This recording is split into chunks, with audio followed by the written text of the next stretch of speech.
Hey guys, in this video I'm going to show you how to unarchive classes in Google Classroom.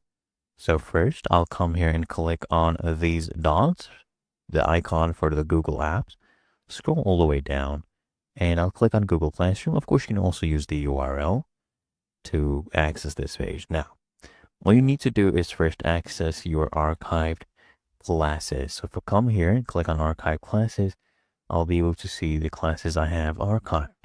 Now, let me show you this from a student's perspective. This is a student's perspective, so I'll refresh this page as well. There are no options to unarchive it. You need to be a teacher to be able to do this. Now, as a teacher, all you need to do is come here and click on these three dots. Okay, and then you'll see the option to restore.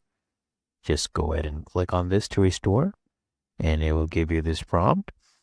And it will basically let you know that both you and your students will be able to interact with the class again, and the class will be shown in the classes section in the classroom menu as well.